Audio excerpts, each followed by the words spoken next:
అంటే ఎంత access maintain చేస్తున్నాడు గ్రౌండ్ లెవెల్ వరకు నారా లోకేష్ గారు. స్వయంగా నారా లోకేష్ గారు ఫోన్ చేసి మీ ఊర్లో ఇది అవసరం లేదు, ఆయన టీము ఆయనకి స్లీపర్ సెల్స్ అనుకోండి, లేదా నువ్వు ఒక మంచి చేద్దామని ముందుకు కన వస్తే అది 10 దారులుగా మారుతుంది. చిరంజీవి గారి సినిమాలో ఐ థింక్ స్టాలిన్ సినిమాలో ఆ మాత్రం అంటే నారా లోకేష్ గారు ప్రత్యేకంగా నేను మంచోనని బోర్డు తగిలించుకోవాల్సిన పని లేదు, ఆయన వ్యక్తిగతమే అలాంటిది.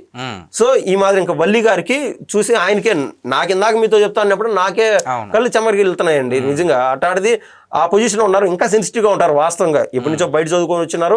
ఇప్పుడు జగన్మోహన్ రెడ్డి గారు పుణ్యమా అని చెప్పి బూతులు తిట్టడం, బాడీ షేవింగ్లు చేసేయడం, ఎన్ని చూసేసారు, ఎన్ని రాటి వెళ్తా వస్తున్నాడు. కానీ లోపల ఉన్నటువంటి ఏదైతే ఆ పసి మనసు ఉంటుంది కదా, ఆ సెన్సిటివ్ హార్ట్ అది టచ్ అవుతానే ఉంటుంది నారా లోకేష్ గారికి. మనం ఎన్నో చూసాం నారా లోకేష్ గారు అక్కడ బయట బెంగళూరులో ఉన్నటువంటి హార్ట్ని ఇక్కడ ట్రాన్స్ప్లాంటేషన్ కోసం టక్కని ఇక్కడ తెప్పించడాలు ఆగమేఘాల మీద.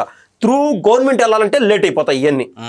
వ్యక్తిగతంగా నేనున్నాను, వ్యక్తిగతంగా నేను ఒక మినిస్టర్ కావచ్చు, లేకుండా అంటే బాబు గారి బిడ్డను కావచ్చు, వీటన్నిటికీ సంబంధం లేకుండా నారా లోకేష్ అనేటువంటి సపరేట్ బ్రాండ్ ఆయన క్రియేట్ అయిపోతుంది.